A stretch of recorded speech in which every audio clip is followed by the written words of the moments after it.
I think that they are the best suited for any team that we've seen. Like we always have this conversation, right? Like, can this team put it together? Can they make a run? Is this going to be the year that someone goes undefeated? And sometimes it's Kentucky that does it, and they get to 38-0 and get to the Final Four without a loss. Sometimes it's Wichita State, and they get to the second round and lose to Kentucky. Last year it was San Diego State. I think, the Kentucky team, I guess, probably since Kentucky, this is the team that this Gonzaga team is the best suited to make that run because of what you just said. Not only are they playing in a conference that they should not, they're never going to be like an underdog ever. They're probably going to be at least a double-digit favorite in every game they play in league play. They might even be a double-digit favorite against Virginia. I don't know how you could pick Virginia to do anything against them. Like we saw Virginia. It's the only roadblock they have at the moment. Virginia's struggling to get out of the 70s with overtime against Kent State. And you got Gonzaga here, and Gonzaga's going to put up 90 points basically every night they play. Yeah.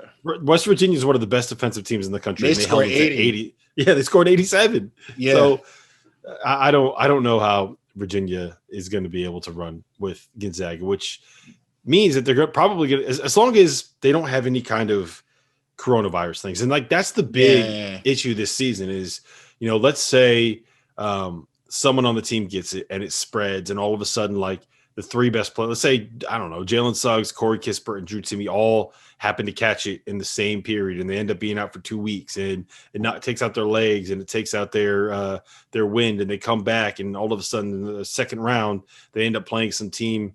They get Kentucky in the second round, and Kentucky has finally figured things out, and they end up getting knocked off.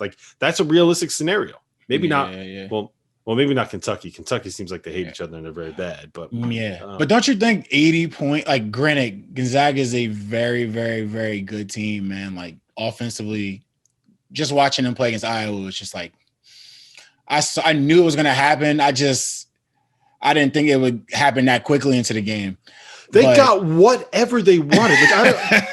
I don't know if you noticed this, Da'Sean, but how when you're playing a pickup game, and when you're playing a men's league, and you're going up against a team that is just the guys there are just nowhere near good enough to stop you, and they're tired, and they're not really playing defense, and you're kind of moving the ball around, and it's you have shooters that are just standing at the three wide open, but they're do I want to take this? Because I could literally get this on every single possession at any point that I've ever wanted to. I could get that shot right there.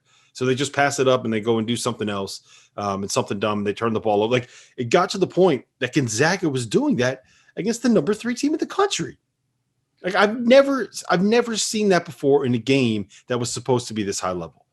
I mean, it was a display they put on. I mean, offensively, I won't use the word amazed, because it was very impressive what they did. But then again, I got to keep in the context that they played against a team that can't guard as well. But the thing I'm worried about with Gonzaga is them giving up 80 points a game. That's just that's a lot.